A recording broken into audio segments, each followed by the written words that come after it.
We're here to honor those who lost their lives on that day 10 years ago. Hopefully by the time this day is over, you leave here with a great sense of patriotism, as well as a feeling of respect and honor for those who have maintained our freedoms and liberties. The bell will be sounded 3 times, once for the World Trade Center towers, the 2nd time for the Pentagon, and for the 3rd time for Flight 93 in Pennsylvania.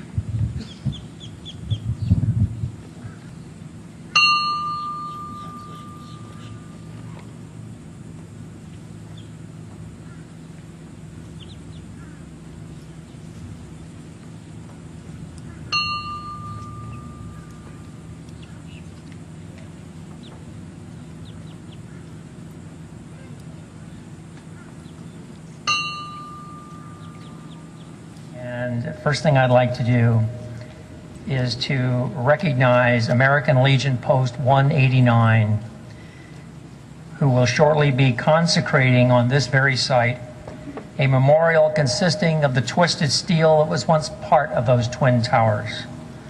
The effort to obtain and to memorialize these remains is a remarkable act of patriotism, and we're here today to talk a little bit about and reflect on patriotism. But it's a remarkable act of patriotism, specifically on the part of those involved in this project. Common definitions of patriotism: love, loyalty, and allegiance to our country. Support for our country by voluntarily exercising our rights to participate in the process of governance. A willingness to defend and, if necessary, die for our country. While ceremonies such as this serve an essential role in helping us reflect on just what patriotism means, I believe that true patriotism is best expressed through a voluntary inner call to action. And again, that's reflected in the volunteer efforts of all those groups here today that help put this very special ceremony and remembrance on for all of you in Sebastian. I would like to share with you some of the ways that we all can choose, and it's a matter of choosing, to practice patriotism in our everyday lives. First and foremost, and I say choosing because one of our rights is to do as we please, so this is a choice. First and foremost, despite the challenges and opportunities that our country faces today, as patriots we can be ever mindful that our country is a beacon to all who cherish freedom and human rights. And that's important. The values upon which America was founded are best expressed in our Declaration of Independence, where our founding fathers wrote, as you all know, "We hold certain truths to be self-evident, that all men are created equal and that they are endowed by their Creator with certain unalienable rights, that among these are life, liberty, and the pursuit of happiness." Those are our values. I believe one of the best ways we can practice patriotism is to embrace these through example in both our personal and professional relationships. Doing so can help ensure, and this is very important, that our nation's values are preserved and passed along to future generations. Another way to exercise patriotism, I believe, is to be informed and to vote.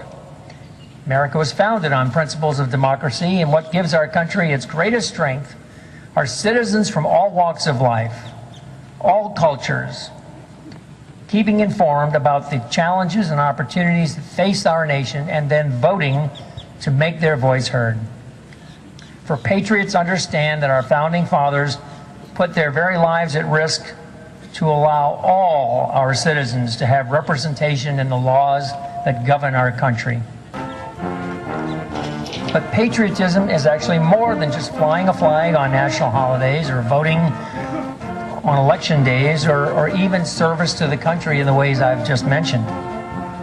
I think it's remembering that we are part of an essential process, and that doing our part to keep that process alive.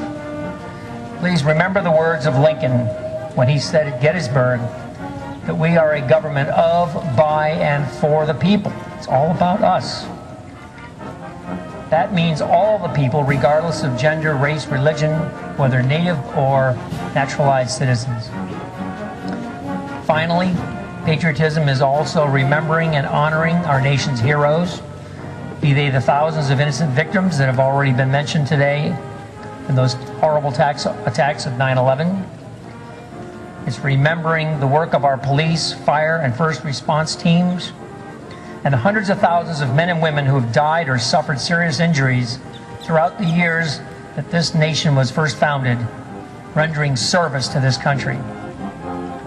President Calvin Coolidge once said that the nation which forgets its defenders will itself be forgotten. As a nation of freedom-loving people, we owe it to all those men and women and to those still serving to appreciate the sacrifice that they've made for us. And I believe we owe it to ourselves as patriots, and as I mentioned earlier, to those who come after us, to ensure that future generations of Americans understand and, most importantly, remember that freedom we cherish is neither free nor can it long be taken for granted, lest we forget. Thank you very much for your attention.